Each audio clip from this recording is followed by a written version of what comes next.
Welcome to Colonie TV, the governmental educational channel for the town of Colonie.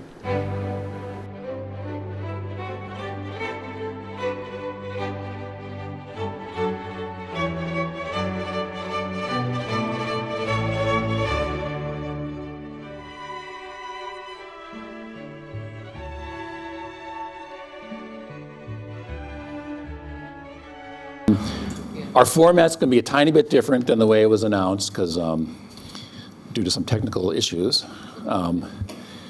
Lenny's going to talk about the book for a while, and then he's got some clips or some shorts and some cartoons, I think, that... Yeah, or they're from that era, from these directors. Yeah. He'll explain what I'll it is. explain it all. So he'll talk about the book, and then if you want to stay, we'll be showing that. He was going to show Memphis Belle, but he brought it in VHS. So. But anyway, the book is called Five Came Back, A Story of Hollywood in the Second World War. When I say John Ford, George Stevens, John Huston, William Wyler, Frank Capra, we think of them as directors of great American movies, but I didn't know this till I saw this book review.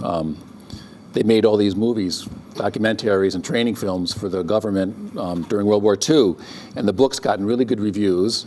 Lenny Zapala, he's the director of Manans Public Library and a film expert, so he's going to tell us about the book, and then he'll explain what he'll be showing if you want to stay. Thank you.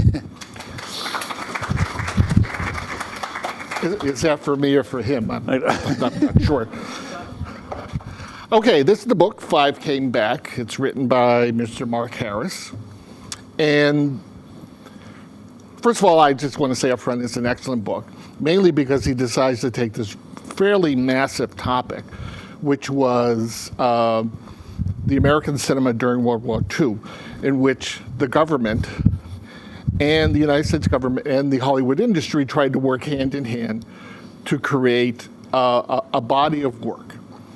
Now, on one level, which is only mentioned in passing in this book, which is the vast bulk of the work that was done, was essentially how to clean your rifle, how to put your knapsack right, how to tell the difference between a German machine gun, an American machine gun, and a Japanese weapon. A lot of it was just plain training films, which, I remember one with Ronald Reagan when he was going to learn how to identify a fighter pilot, an enemy fighter plane. A, B, and C, this is what it looks like.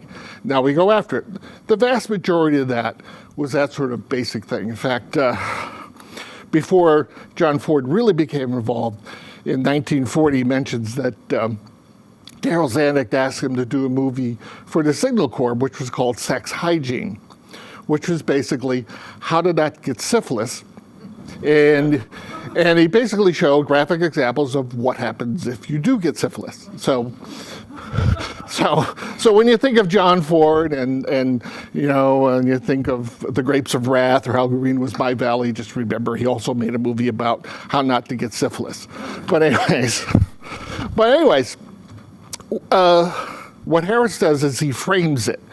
He frames these very five important directors, because this five came back, and he focuses it on these very important American cinema directors at the time: Frank Capra, George Stevens, John Huston, William Wyler, and Frank Capra. The one that we probably know the least about is George Stevens. So I'll save him for later, because he actually had World War II would have a profound effect on the types of movie he's made, as well as the other guy. In fact, for various reasons, Frank Capra's career begins to wind down because of his personal experience is during World War II. But anyways, what Mr. Harris does, Mark Harris, the author, by the way, in case I hadn't mentioned it, he certainly frames it to pre-war in terms of Hollywood's attitude towards fascism, Japanese imperialism, and of course Nazism. And this was always integrated with the America First groups. In fact, in Congress, there were quite often debates about whether or not Hollywood had too much influence in trying to form our foreign policy. The first really significant movie was Confessions of a Nazi Spy, because there it is, the word Nazi is right in there. There's a movie made at the same time, which there were movies made at the same time which talked about Nazism and appeared in Germany, etc., but never mentioned that the word Jew is never mentioned in many of these movies as the problem. So there were basically right-wing Republicans as well as right-wing Democrats who were afraid that we were being pushed towards World War II. And of course, Charles Lindbergh being the most noted person involved in the America First group. Now, there was so basically the summer of 1941, many of these movies were discussed and Hollywood's involvement and always congressmen or senators were sort of making, well, most of Hollywood is run by, Jews, so that maybe they are trying to exercise undue information or influence on them. And then the key moment was when they made the movie of, I forgot his name. Anyways, sorry? No, we're talking about, this is Gary Cooper, Sergeant York. Thank you. And of course, Sergeant York was very much, thank you very much. She gets a credit in the front row. Sergeant York, which was an extremely popular movie at the time, and there was some hint that this was trying to, create a situation where isolationist pacifists might be influenced to consider World War II, until Sergeant York said, if you think this movie is un-American, you could go fill in the blanks. And so this was a back and forth all into, in fact, there was supposed to be an important meeting that was going to take place, another meeting on December 8th, Monday, December 8th, 1941, to discuss this. Well, of course, needless to say, on December 8th, 1941, Congress had other things to do, and so that was completely dropped. But anyways, so Franklin Roosevelt, the great publicity guy that he was, knew that if he could bring in Hollywood people and Hollywood stuff to make, not only increase the standards of the training films, but also make documentaries. Now, you have to understand a documentary is not like news reporting.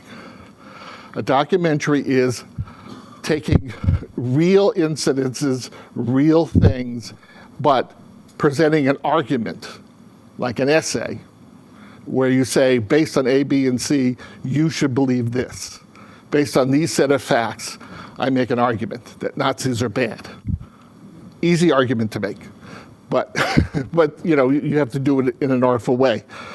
So one of the things, so Roosevelt actually sets up this guy. His name is Louis Mellett, who was, and of course Roosevelt was brilliant at this because the guy who was going to coordinate this between the United States government and Hollywood was a Wendell Willkie Republican, which means he was a liberal Republican. But it's one of the ways Roosevelt used to sort of work things through. And the first name to sort of coordinate this was Frank Capra. Frank Capra was then probably the most successful Hollywood filmmaker at the time in terms of popularity, in terms of movies he likes. Even though he himself is if you have a certain image of say, Frank Capra as a liberal, it's probably wrong. He voted against Roosevelt every time Roosevelt ran. He wanted to make a biography of Benito Mussolini in 1935, with Mussolini writing the screenplay. And he was very much, and also if you look at his movies, they're not about every man, they're really about an exceptional person, and without this exceptional person, every man goes down the toilet. So, but that's another story altogether. So Frank Capra, though he has tremendous organizational skills, he's a tremendous guy, he's perfect for it. So he's put into that position. The problem is the Signal Corps is not too thrilled about all of these guys coming and these hotshots from Hollywood telling them how to make movies. So there's immediately tension right away. Capra gets the idea to do a series called Why We Fight, and he wants to get it out immediately. And the Signal Corps is afraid, well, you're just going to turn into some propaganda, anti-German, anti-Japanese type of thing. And so this fight goes back and forth, and time, generally of the essence, will pass and make it difficult for these things to be presented. So Capra is fighting all these bureaucratic fights, but John Ford, on the other hand, has a much easier time because he is an amateur sailor. And he considers one of the tragedies of his life, when he graduated high school, he could not go to Annapolis, the Naval Academy, because of poor eyesight. So he always yearned to be a seaman, a naval commander, an admiral. So the next best thing is to make movies, if you can't be an admiral. So 1935, he joins the Naval Reserve, and he has this big yacht. It's called Ardner, which is, if you've ever seen Donovan's Reef, one of his last films, it's in the movie. Supplies his own props, and he actually does spying, and for the Navy, reporting on Japanese shipping. This is the mid 1930s. He becomes a friend of Wild Bill Donovan, who is the creator of OSS, which later becomes the CIA after World War II. And he hangs around with all these guys. And in the fall of 1941, he goes to active reserve. This is months before the war starts. He goes to active reserve and forms a unit called the Field Photographic Unit, specifically for the Navy. So he knows how to make the things work, while Capra is in Hollywood and he's in Washington, D.C., and he's all confused. And Ford able to pull this together, get the best people. In fact, the only person who disappointed him for not joining his field photographic unit was John Wayne, who did not participate in that, to the point where Mr. Ford would sometimes call John Wayne a coward to his face at parties, even though the relationship between Ford and Wayne was sort of fatherly in a disruptive way, but that's neither here nor there. Now, meanwhile, of this group, only one is a Jew. He's William Wyler. His family comes from Alsace, and this part of Alsace is now part of Germany. And his father, who ran ran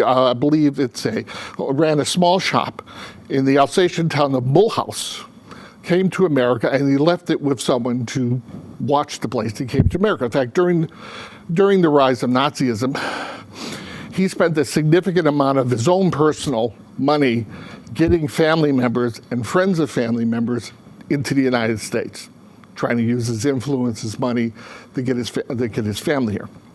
While he's making such movies as, let's see, well, of course, the great one will be Best Years of Our Lives after the end of the war, but let's see. So, excuse me, sorry. So anyway, so Wyler is the only Jew, and he comes along with his best buddy, John Huston. Now, John Huston, who was an active filmmaker right up until the late 1980s. His last movie was The Dead, based on the short story. And Wyler and Huston used to be Hellraisers in the late 20s through the 30s. And of course, John Huston is the son of Walter Huston, who was a great actor at the time. If you've ever seen Sierra Madre, Treasure of Sierra Madre, there's a great story. John Huston wrote and directed that. And his father went up to John and said, "John, write me a good part." And so John said, "Okay." So I wrote that part. And they were Hellraisers. But then in 1937, William Wyler meets an extra, a woman named Talia, and they fall in love. And now John Huston is off on his own. And for him, World War II becomes this grand adventure. He's having an open affair with Olivia de Havilland at the time, while he's still married. And when they went to the Oscars in 1940, he was sitting with the Wylers with his present wife, while he's blowing kisses to Olivia de Havilland, who's on the other side of the room. This is all happening all at the same time. And John Huston is famously, if you ever see the Clint Eastwood movie, White Hunter, Black Heart, which is based on the making of The African Queen, which John Huston made and wrote. It pretty much centers in on what kind of person John Huston was in terms of how he saw himself. He's on this big adventure. So he's asked to make movies, and of course, his most famous movie is The Battle of San Pietro. problem is that when he's asked to go to the village of San Pietro, he says it's supposedly free, and he can go in, and he goes in and almost gets killed. Almost gets shot at. So what he decides to do is recreate the battle. So it's not a documentary per se. It's a recreation of the Battle of San Pietro, which is so convincing that people still use it today when they make documentary films of World War II. They use footage of that because it looks so real, but it's completely fabricated. In fact, that created a problem in North Africa, where we invaded November North Africa, and all the footage of our landing was lost when the ship was coming back to New York was torpedoed. So here comes the other player in our cast, is George Stevens. George Stevens is asked to recreate the landing on the beaches of North Africa. So he goes to Egypt, rounds up some people, and they shoot some guns off and run up and down the beach, and that creates the situation. But what holds most of these things together is, and to what extent this book is about, is how the work in World War II that they did changed their lives. Now, George Stevens, and it probably had the grandest effect on George Stevens. George Stevens, whose son, George Stevens Jr., started the American Film Institute.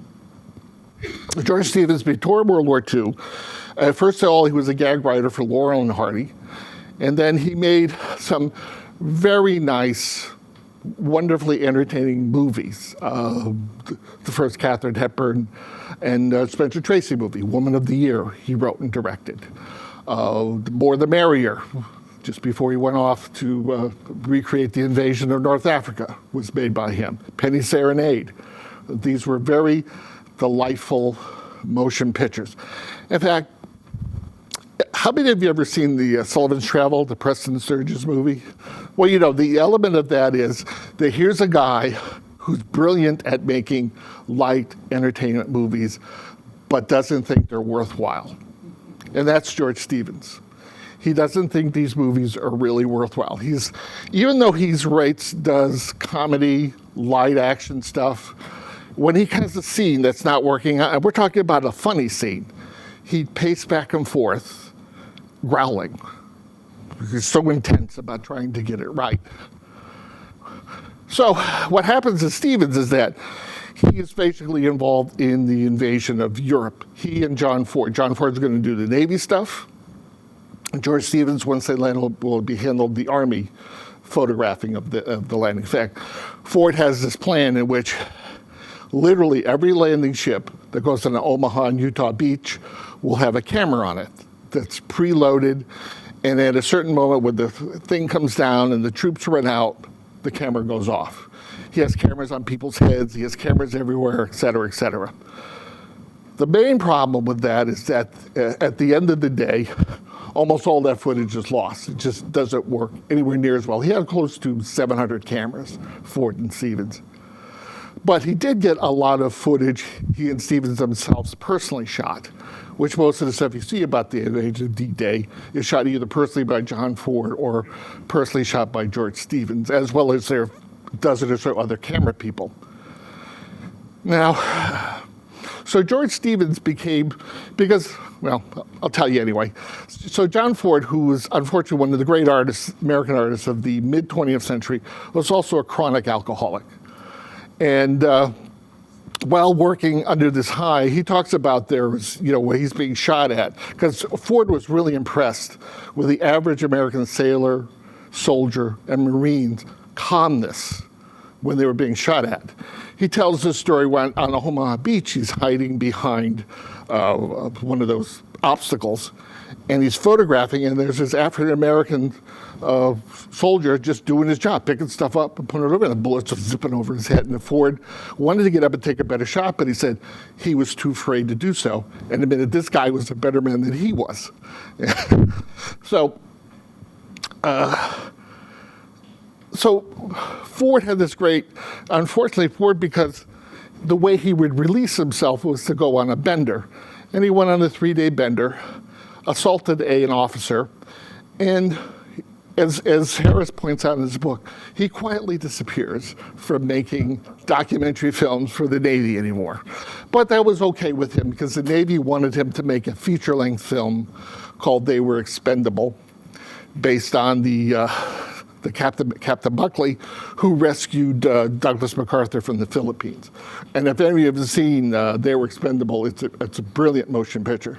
And it really coalesces Ford's feeling for men together under stress and the calmness of it, even though they know they can't win. It doesn't deter them. In fact, Ford, most of his life, and his films after that sort of talk about how he wanted to go back to that moment when the camaraderie.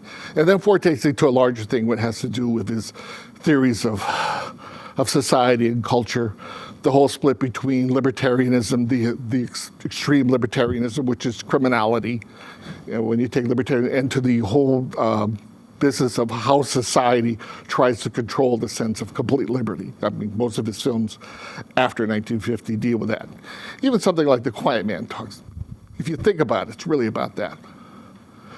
So Ford disappears, and poor good old George Stevens, he goes off, and what he does is, because he feels that he's just doing, stuff for newsreels, decides to bring his own camera, because there was a 16 millimeter camera made by Kodak that had a cartridge in it that shot film. It was easy to load, easy to use. And I don't know if you remember, about 10 years or so ago, there was a series of color film that was released about World War II. That's almost all of George Stevens' personal footage. In fact, a lot of George Stevens shows himself in a lot of that. So one of the last things he does, and he shows soldiers that he's thinking about all this death and destruction, but one of the things he's asked, he's the first one to go to Bergen-Belsen, one of the first death camps. He is there with his crew to photograph what goes on. And that has a profound effect on him. And then later, during the Nuremberg trials, he's asked to put together footage of what he saw there as to be brought into evidence. So no longer was he someone just recording what was going on. He was now asked to put together on film evidence of the criminality. Now, there's a funny thing that Harris mentions in this book, which is one of the great moments in the book. It talks about, because they use film to explain Nazism. And one of the first film they showed to everyone in the courtroom, and of course, Goering, et cetera, all the people, all the Nazis on trial, was how Nazism thought in terms of consciously going to war, creating war. That war was a part of their foreign policy. And they show pictures of Hitler doing his thing. And the Nazis are watching it, are giddy. They think it's the greatest thing they've ever seen. They all start talking about the good old days, how Adolf used to do this and Adolf used to do that. And Goering even turns to Hess, even though Hess is crazy, Goering turns to Hess and says, they'll become Nazis too if they watch too much of this movie. So they're thrilled. And then a couple days later, it's followed by the death camp footage. And then they're not so thrilled. Then they sort of look upon what they said. And then they start wearing, first of all, if you ever see footage of the Nuremberg trial, they had to put in gigantic arc lights because the cameras ran all the time. And so at first they don't wear sunglasses, but then they will start wearing sunglasses because the light gets too good, and they start getting more and more depressed as things go on. So these things, after the war, George Stevens didn't work for a long time. He liked to play golf a lot. His wife was worried that their marriage was going to break up. And so what he did is he shifted himself to make, quote unquote, serious movies. Even though the first American film was after World was I Remember Mama, which is a great movie if you've ever seen it. He also started making serious movies, like A Place in the Sun, which is based on Theodore Dreiser's American Tragedy, Shane, Giant, Diary of Anne Frank, and of course, the greatest story ever told about the Bible, which is about as serious as you're ever going to get about a filmmaker. So he had that effect. And now we have to go a little bit about Wyler. because William Wyler he's really the only one who had what they say a bone in this fight, or dog in this fight, is that he had family in Europe at the time. And while waiting around, because they did a lot of waiting around, because no one knew what to do with these Hollywood people. So Wyler decided, I'm going to make a movie about airplanes. So he ensconced himself with the 8th Air Force. He got with the guys, he chit-chat. They used to like to have him come over because, he would gossip about Hollywood types, tell stories about John Huston and all that sort of stuff. And so he managed to get himself and a few other guys to actually fly in the airplanes. He actually learned how to shoot a 50 caliber machine gun. He learned how to do first aid at 20,000 feet in the air, so he could take over as an aerial gunner. In fact, he would eventually, due to the cold air, lose hearing. In fact, the reason he was sent home is that he became so disoriented, dizzy that he couldn't stand up. Though he did recover, fortunately for us, to make great movies like Ben-Hur, and Best Years of Our Lives, other masterpieces like that.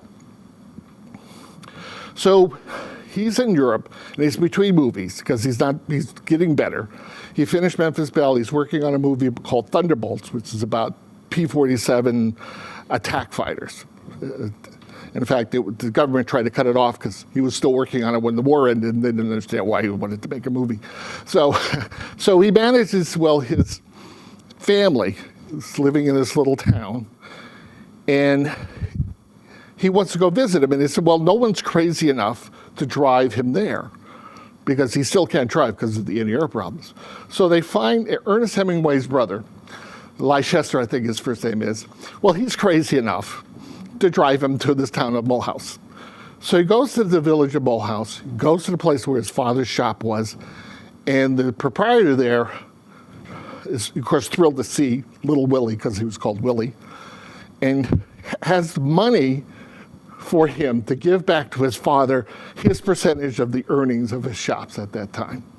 So it's this really profound reunion he has.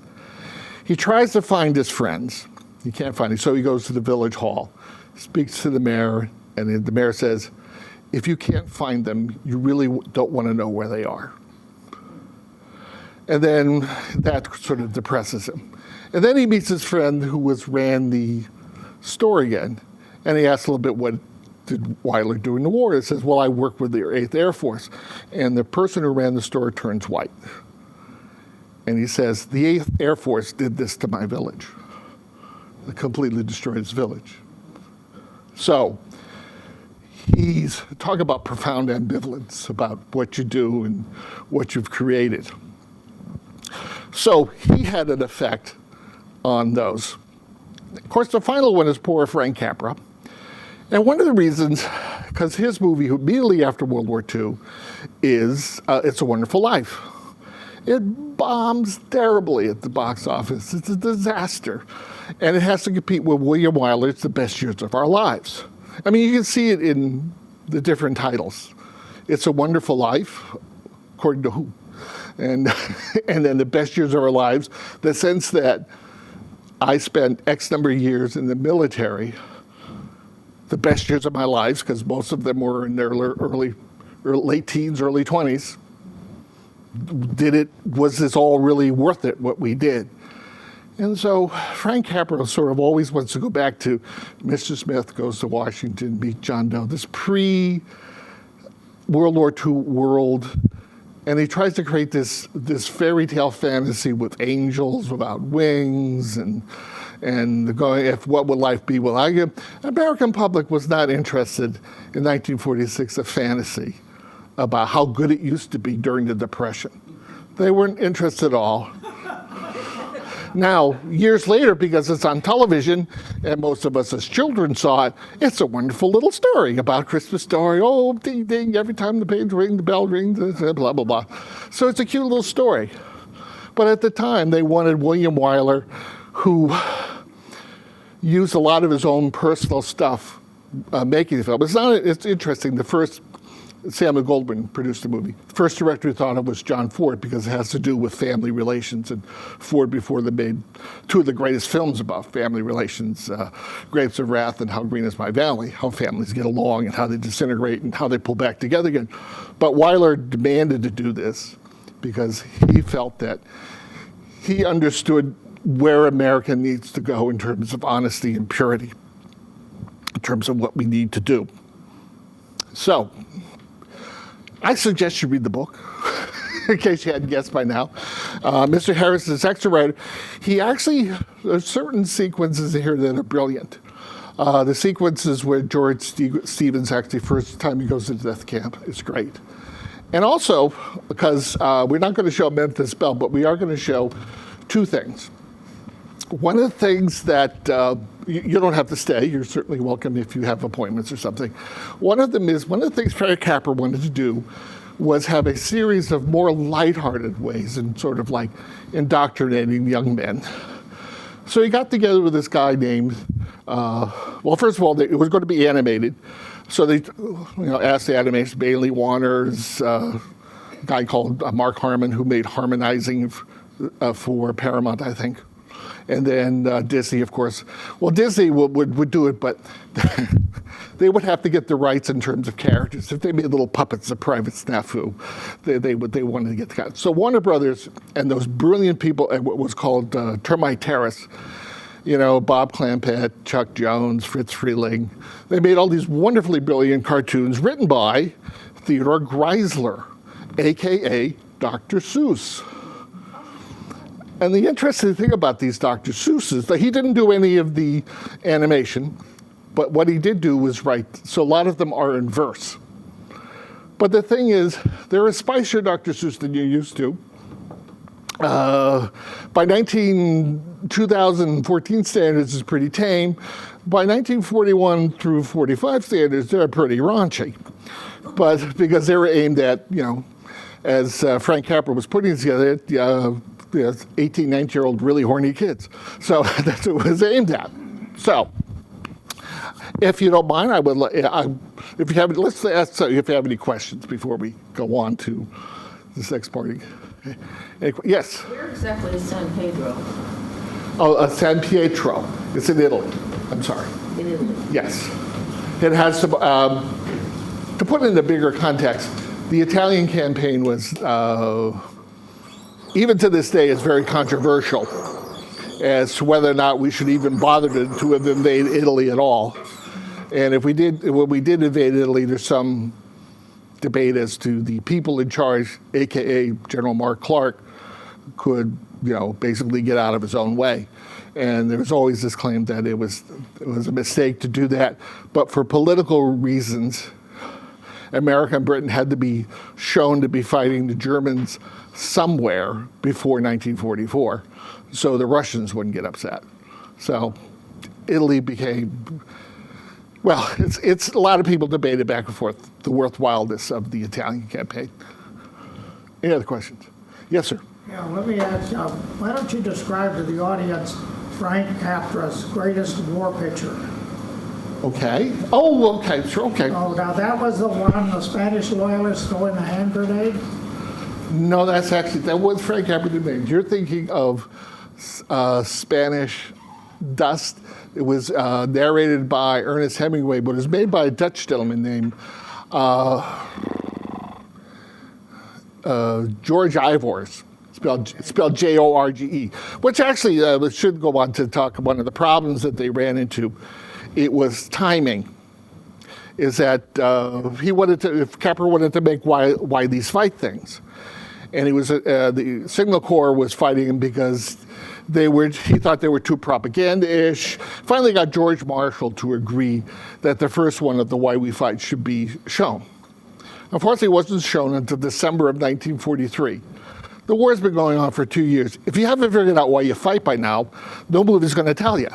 And that's always was a problem between the time you have an idea and when you can put it together, which leads me, thankfully, directly to the Battle of Midway. Ford was always known for his notorious good luck. He was on the USS Hornet as Jimmy Doolitter's planes were taking off. fact, any footage if you see of the Doolittle raid, you see the plane taking off, the one dipping down, almost all of it was shot personally by John Ford, the great director. So he's had this ability to be there. And then when he was on Midway Island, he shot, in fact, well, one of the things about Ford is that he always liked to take all the credit, even though he had other people working for him. But there is a shot in the film where the bomb goes off, the camera goes crazy. That is John Ford actually being wounded in combat. He actually was wounded. Even though it was a fairly minor wound, he fought like hell to get that Purple Heart. So anyways, he fought harder to get that Purple Heart than he would have if the Japanese invaded, probably. But anyways, and so Ford knew that this had to go out immediately, because it was designed specifically not to be thoughtful. It was designed specifically not to think of, why are we fighting? It was designed to be something for the American people to encourage them and move them on. So he didn't tell the Navy anything about it. He hid from them. He hid from them. He worked in private. He had everything marked top secret. It says by whose orders, and he would say the Admiral. Which I don't know, but you just say to a corpsman comes up, whose order are these? Says that they're classified. The Admiral does, okay. So Ford understood how the Navy worked, and he played that way. Later, we get him in trouble when he tried to make a movie about December 7th, but it was mainly made by somebody else, Greg Toland, great cinematographer, which turned out to be a racist slap against the Japanese. But anyway, so Ford managed to pull this off and has it shown by September of 1942. Now, September 42, things are still up in the air. The war is probably, as we look back now, the war is probably at a point of stasis.